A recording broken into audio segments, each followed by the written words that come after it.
When I found that blonde hair curled around the shower drain like a golden accusation, I knew my 3-year relationship was about to get very interesting. I calmly replaced his expensive shampoo with hair removal cream.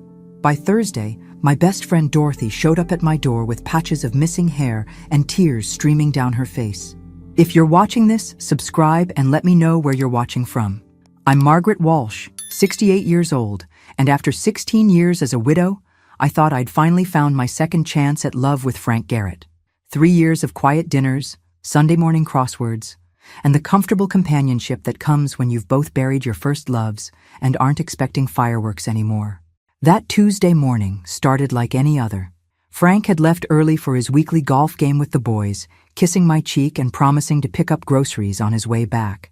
I was humming an old Sinatra tune while cleaning our shared bathroom. Yes, we'd reached that comfortable stage where we each kept toiletries at the other's place. The shower drain was backing up again, something Frank had been meaning to fix for weeks. I rolled up my sleeves and started pulling out the usual culprits: soap residue, my own silver hair that seemed to shed more each year. But there, wrapped around my fingers like a silk ribbon, was a long blonde hair. Not mine. Definitely not mine. I held it up to the bathroom light, studying it like evidence in a crime scene.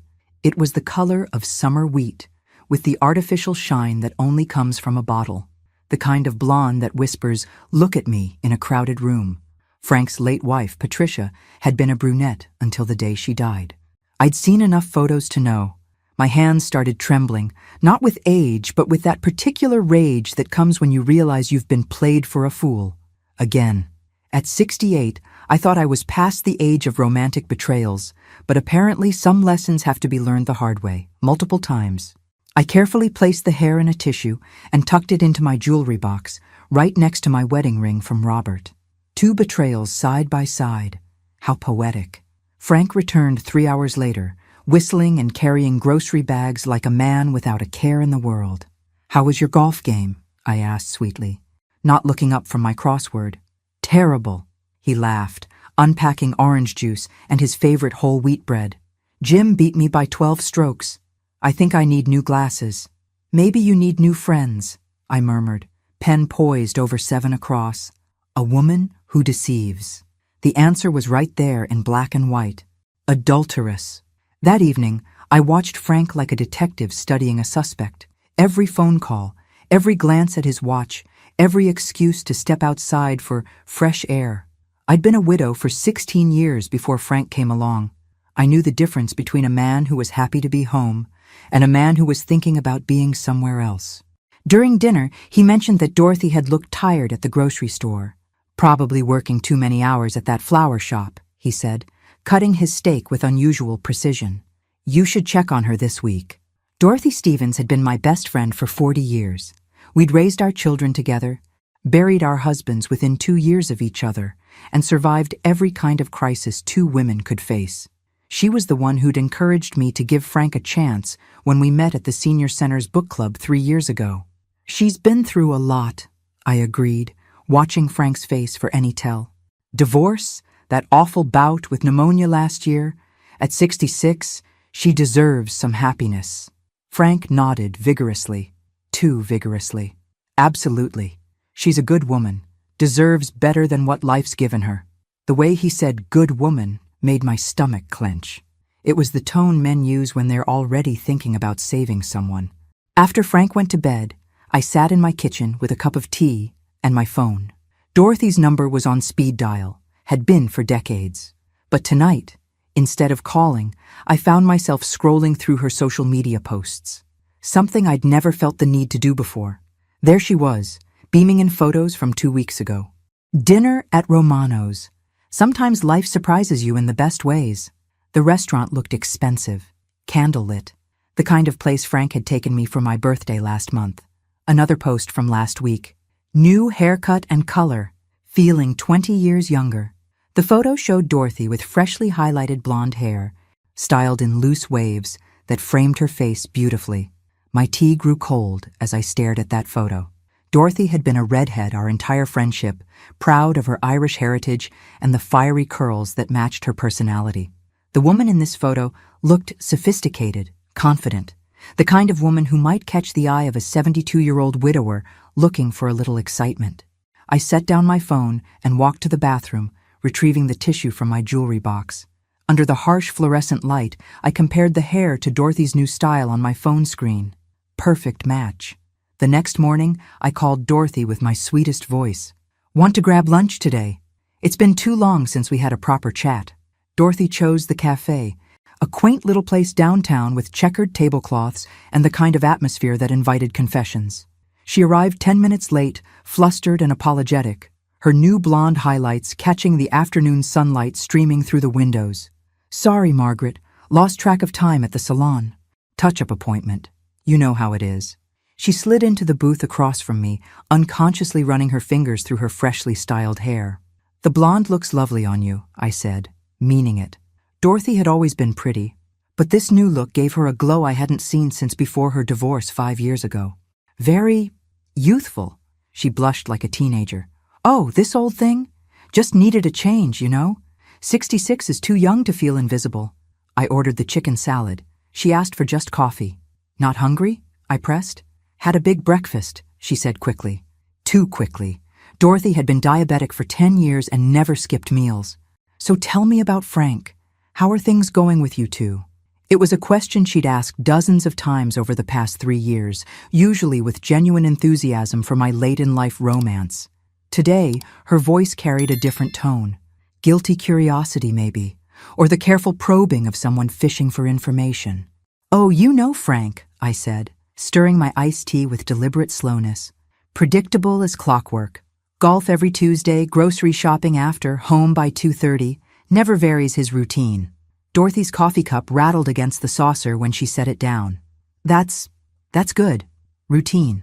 Stability. I took a sip of tea, letting the silence stretch until it became uncomfortable. "Though lately, he's been mentioning you quite a bit." Her face went pale beneath her carefully applied foundation. "Me? What about?" "Oh, just that he thinks you've seemed happier lately. More vibrant.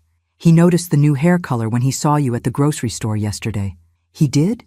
The question came out as barely a whisper. I leaned forward, my voice gentle but my eyes sharp. "Dorothy, you've been my dearest friend for 40 years. Through Robert's death, through your divorce, through every crisis either of us has faced. If something's troubling you, you can tell me." For a moment, I thought she might. Her mouth opened, her eyes filled with tears, and her hands twisted in her lap like she was trying to hold something inside. But then she straightened, composing herself with visible effort. "Nothing's troubling me, Margaret. I'm just finding my footing again, trying to build a new life after everything that's happened." "Of course," I said softly. "Just remember, Dorothy, some foundations aren't as solid as they appear." She left 10 minutes later, claiming a sudden headache. I watched through the cafe window as she hurried down the sidewalk, her blonde hair gleaming in the sunlight like a beacon of betrayal. That night, I lay in bed next to Frank, listening to his steady breathing and planning my next move. Friday morning brought unseasonably warm weather and crystal-clear intentions. Frank announced he'd be spending the day helping his nephew move furniture, a story that sounded rehearsed. I kissed him goodbye and waited exactly 15 minutes before heading to the drugstore. The beauty aisle overwhelmed me with its promises of transformation. Hair removal creams lined the bottom shelf like instruments of war. I selected the strongest formula available, designed for coarse, stubborn hair with warnings about leaving it on too long. Perfect. Back home, I stood in Frank's bathroom studying his premium shampoo bottle. $28 for something that promised to revitalize aging hair with botanical extracts. I unscrewed the cap and inhaled the expensive cedar scent one last time before dumping the contents down the drain.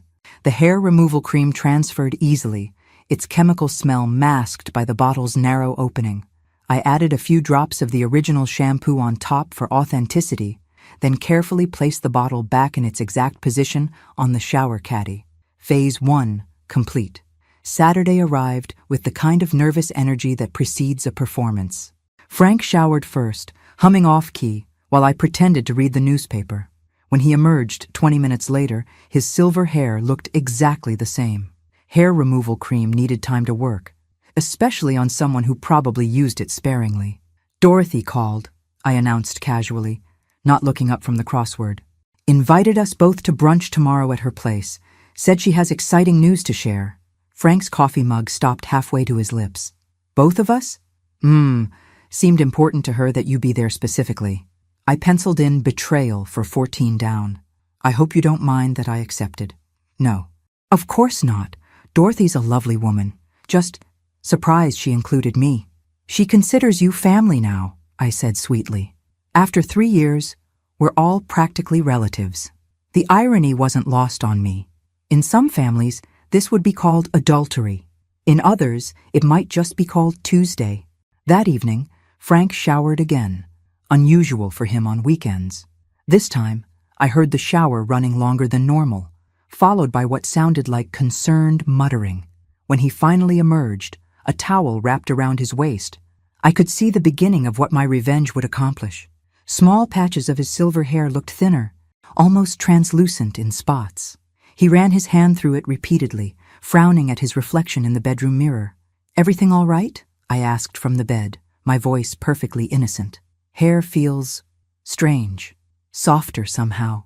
Maybe it's that expensive shampoo finally working," I suggested. "You always said it was worth the money." He nodded uncertainly and climbed into bed, but I could feel his restlessness beside me. 3 times during the night, I felt him get up to check his hair in the bathroom mirror. By Sunday morning, the damage would be undeniable. Sunday morning brought Frank's panicked voice from the bathroom. "Margaret, something's wrong with my hair." I took my time getting up, slipping into my robe with deliberate calm. Frank stood before the mirror, running his fingers through patches where his hair had thinned to wisps overnight. Other sections looked completely normal, creating a bizarre patchwork effect across his scalp. "Oh my," I said, joining him at the mirror. "That is concerning." "I don't understand it," he muttered, turning his head this way and that. "It's like my hair just dissolved in spots." "Maybe you should see a doctor," I suggested helpfully. Though I did read somewhere that extreme stress can cause sudden hair loss. "Stress?" He turned to look at me, confusion written across his face. What would I be stressed about? "Oh, I don't know," I said, adjusting his collar with wifely concern. "Sometimes we carry stress without realizing it. Guilt has a way of manifesting physically." Frank's reflection went pale in the mirror. "Guilt? Just a theory," I said lightly. "Now, about Dorothy's brunch. Should we call and cancel? You might not feel comfortable going out looking—" "No!" The response came too quickly, too desperate. "I mean, we can't disappoint Dorothy. I'll just wear a hat." 15 minutes later, Frank emerged from the bedroom, wearing a baseball cap pulled low over his forehead. He'd managed to comb the remaining hair to partially cover the thin spots, but the overall effect was that of a man trying very hard to hide something. "You look fine," I assured him, patting his arm. "Dorothy will understand." The drive to Dorothy's house was unusually quiet. Frank kept adjusting his cap and checking his reflection in the side mirror. I hummed contentedly, enjoying the autumn scenery and the sweet anticipation of what was to come. Dorothy lived in a charming cottage with a garden that showcased her work at the flower shop. Mums and late-season roses created a riot of color along the walkway. She met us at the door wearing a flowing floral dress that complemented her blonde highlights perfectly. "Margaret, Frank." She hugged me first, then hesitated before giving Frank a quick, awkward embrace. "I'm so glad you could both come." "We wouldn't miss it," Frank said, his voice strained. "You mentioned exciting news?" Dorothy's eyes sparkled with nervous energy. "Let's get you some coffee first." "I made your favorite cinnamon rolls, Margaret." As she led us to her dining room, I noticed Frank removing his cap and running his hand through his patchy hair. Dorothy glanced back just as he did it, and I saw her eyes widen in shock. "Frank, are you feeling all right?" she asked, stopping so suddenly that I nearly bumped into her. "Your hair looks fine," Frank said quickly, jamming the cap back on his head. "Just trying a new styling product." Dorothy shot me a questioning look, but I just smiled serenely. "Men and their vanity," I said with a little laugh. "At our age, we should embrace what we have." The irony of that statement, coming from a woman who'd just sabotaged her boyfriend's hair care routine, wasn't lost on any of us. We settled around Dorothy's antique dining table, the tension so thick it could have been cut with her grandmother's cake server. Dorothy served coffee with shaking hands, the porcelain cups rattling against their saucers as she moved around the table. Her blonde hair caught the morning sunlight streaming through her kitchen window, creating an almost ethereal glow that made Frank stare despite his obvious discomfort. "So," I said, cutting into a cinnamon roll with surgical precision, "this exciting news of yours?" Dorothy glanced between Frank and me, her composure cracking like old paint. "Well, actually, maybe I should wait. Frank doesn't look well." "I'm fine," Frank insisted, but his hand moved unconsciously to his baseball cap again. Underneath the brim, I could see more thin patches had appeared overnight. The hair removal cream was working beautifully. "No, really," Dorothy pressed, leaning forward with what looked like genuine concern. "Frank, when did this start? Have you seen a doctor?" "It's just stress," he mumbled into his coffee cup. "Stress?" Dorothy's voice pitched higher. "What kind of stress?" I watched this exchange with the satisfaction of a chess player who just moved her queen into position. "Dorothy, dear, you seem awfully concerned about Frank's health. That's so thoughtful of you." The color drained from her face. "Well, you're both my friends. Of course I'm concerned." "Of course," I agreed, taking a delicate sip of coffee. "Frank was just telling me yesterday how much he values your friendship. Weren't you, Frank?" Frank's eyes darted between us like a cornered animal. "Yes, Dorothy's been very supportive." "Supportive," I repeated, savoring the word. "That's exactly what I was hoping to hear." Dorothy set down her coffee cup with enough force to crack it. "Margaret, is everything all right?" "Everything." "You're acting strange." "Strange?" I tilted my head innocently. "I'm just enjoying this lovely brunch with my dear friend and my boyfriend. Though I have to say, Dorothy, your hair looks absolutely stunning. When did you decide to go blonde?" "About a month ago," she whispered. "A month," I mused. "Funny timing. Frank's been coming home from his Tuesday golf games so much happier lately. Also, about a month ago." The silence that followed was deafening. Frank's hand trembled as he reached for his napkin. Dorothy stared at her plate as if it contained state secrets. "You know," I continued conversationally, "I found the most interesting thing in my shower drain last week. A blonde hair. Not mine, obviously." Dorothy's intake of breath was audible. Frank's coffee cup clattered against his saucer. "These old houses," I went on, "they hold on to evidence for the longest time. Hair, fingerprints, secrets. Amazing what surfaces when you start looking closely." "Margaret," Dorothy began, her voice barely above a whisper. "Oh, don't worry, dear," I said, standing up and smoothing my skirt. "I'm not angry. Disappointed, perhaps, but not angry." I walked around the table and placed my hand gently on Dorothy's shoulder. She flinched at the contact.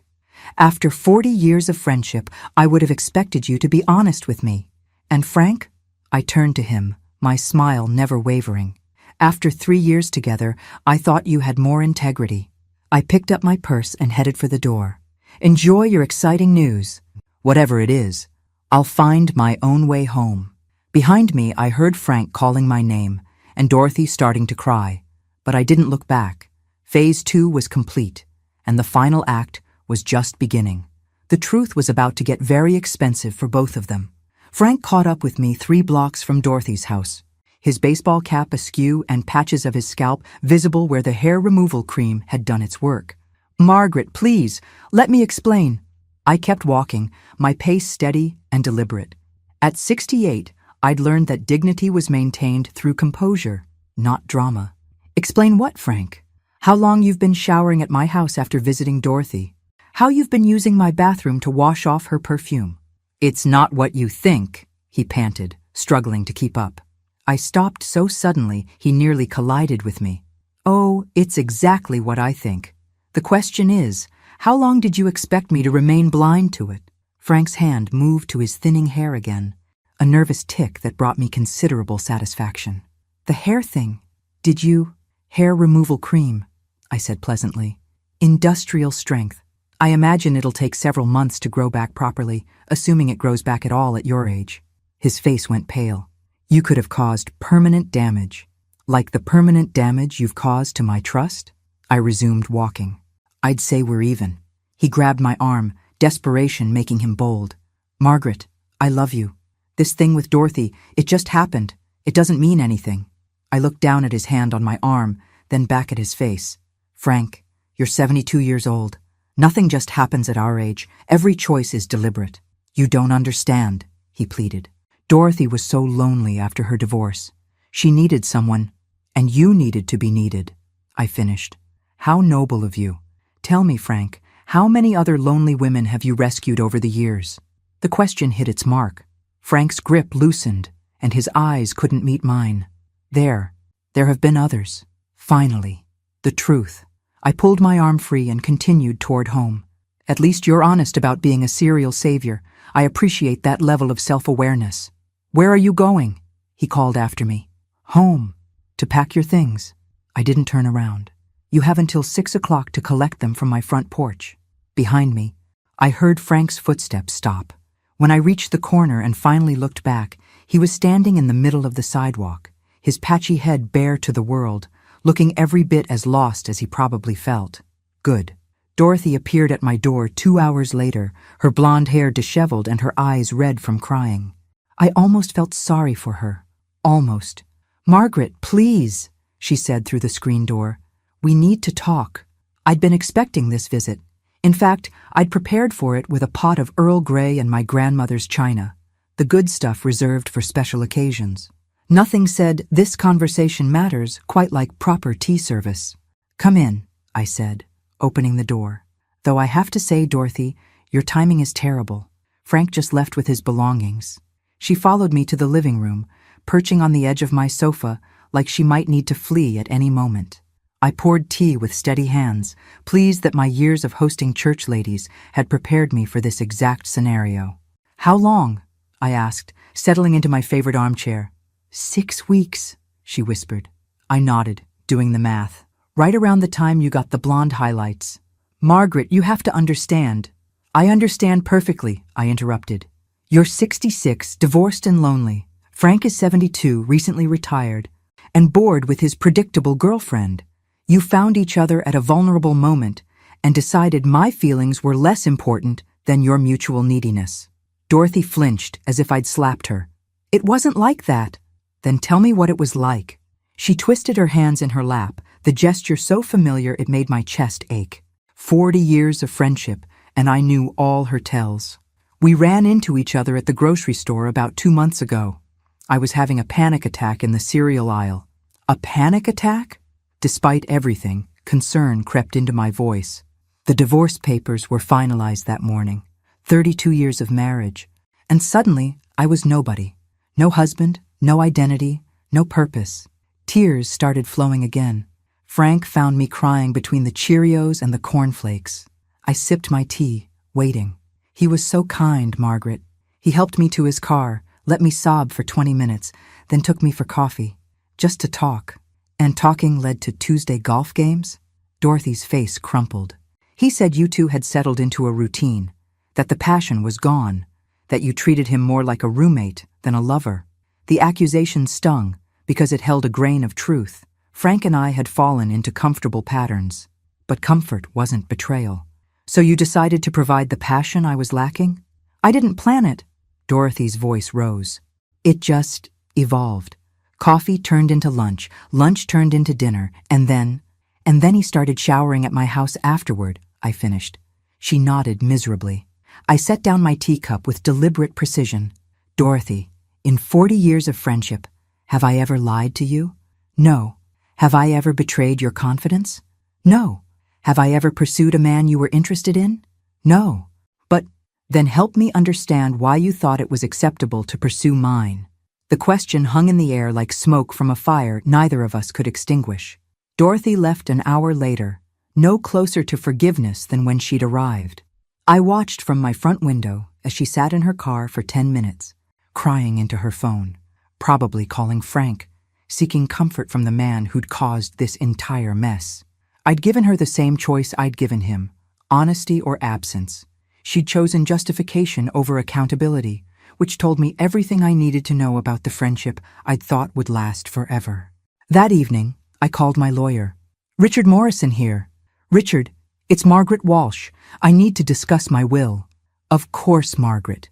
What changes are you considering? I looked around my living room. The antique furniture Robert and I had collected over 25 years of marriage, the photographs documenting a life well lived, the financial security I'd built through careful planning and modest living. I want to remove Dorothy Stevens as my beneficiary and executor. May I ask why? Breach of trust. I'll send you the details in writing tomorrow. Very well. Any thoughts on replacement beneficiaries? I smiled, an idea forming. Actually, yes. I want to donate everything to the Senior Center's Widow Support Group. Every penny. That's quite generous. It's quite necessary, I said. These women deserve better than what they're getting. After hanging up, I poured myself a glass of wine, the good bottle Frank had been saving for a special occasion. Tonight, qualified. My phone rang at 9:30. Dorothy's name appeared on the screen. Hello, Dorothy. Margaret, please don't hate me forever. I don't hate you, I said, surprising myself with the truth. I pity you. That's worse. Yes, it is. Frank ended it tonight, she said quietly. Told me it was a mistake, that he wants to try to work things out with you. I almost laughed. And you're calling to ask if I'll take him back? Are you? I swirled the wine in my glass, watching the deep red liquid catch the lamplight. Dorothy, let me ask you something. If the situation were reversed, if I had betrayed you with your boyfriend, would you take me back? The silence stretched so long, I thought she'd hung up. No, she finally whispered. Then you have your answer. What happens now? Now you learn to live with the consequences of your choices, just like I'm learning to live with mine. I ended the call and turned off my phone. Tomorrow would bring new challenges, but tonight was mine alone. Frank returned 3 days later, standing on my front porch with a bouquet of grocery store flowers and the defeated posture of a man who'd run out of options.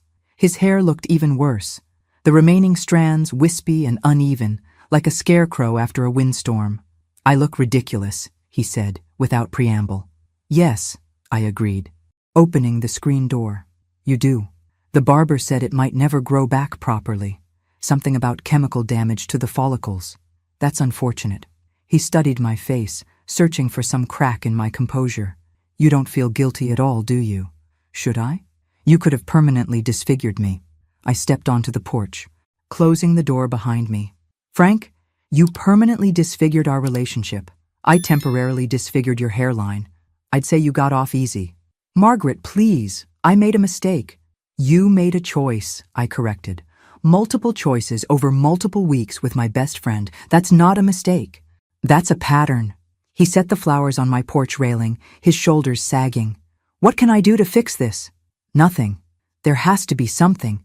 Tell me about the others. Frank's head snapped up. What others? You said there have been others. How many lonely women have you rescued, Frank? He looked like a man walking toward his own execution.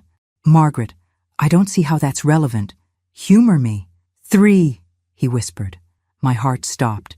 3 others besides Dorothy? No, 3 total, including Dorothy. So 2 women before me. Frank nodded miserably. Helen Morrison, right after my Patricia died. She was recently divorced, needed help with her garden. And Susan Wright. When I met you, she was transitioning. The pieces fell into place with sickening clarity. Susan Wright, the woman who moved to Florida right after we started dating.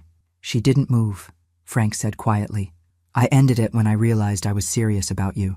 I gripped the porch railing, needing something solid to anchor me. How long with Susan? 2 years. 2 years. I looked at this man I thought I knew, seeing him clearly for the first time. So while you were courting me, you were sleeping with her.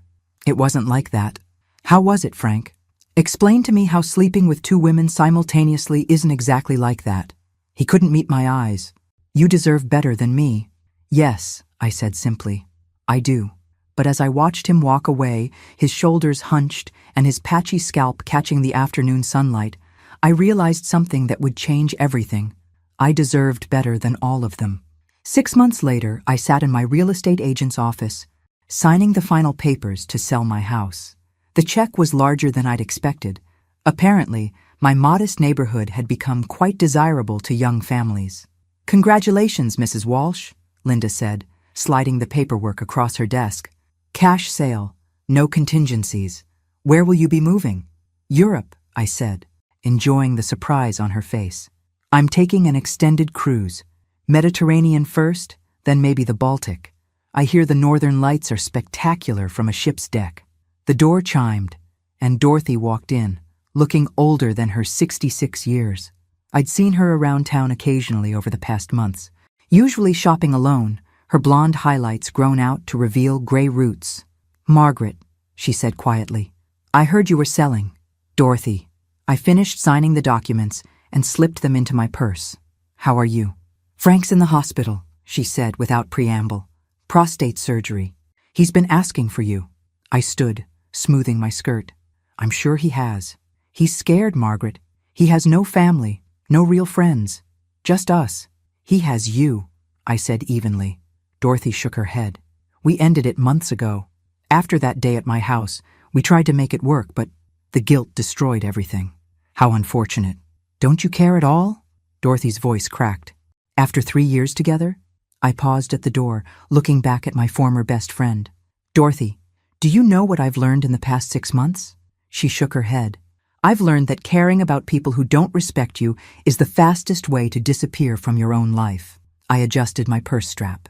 "I spent 40 years caring about you, 3 years caring about Frank, and 68 years caring about everyone else's feelings more than my own. And now I care about me." I walked out into the crisp autumn air, leaving Dorothy standing in the real estate office. My ship departed from Boston in 3 days. My cabin was booked, my passport updated, and my future entirely my own. As I drove through town for the last time, I passed the senior center where Frank and I had met. Through the windows I could see the book club meeting, a circle of women discussing their latest selection. New faces, new stories, new possibilities for heartbreak and healing. I pulled over and watched for a moment, remembering the woman I'd been 3 years ago, hopeful, trusting, willing to believe in second chances. She wasn't gone entirely, that woman. She'd just learned to be more selective about where she invested her hope. My phone buzzed with a text from the cruise line. Final boarding instructions attached. Bon voyage. I smiled, put the car in drive, and headed toward the highway. Behind me lay a life lived for others. Ahead lay oceans I'd never seen and adventures I'd never imagined. At 68, I was finally ready to find out who Margaret Walsh could become when she stopped trying to be what everyone else needed. The best revenge, it turned out, wasn't hair removal cream or public humiliation. The best revenge was living well. Thanks for listening. Don't forget to subscribe and feel free to share your story in the comments. Your voice matters.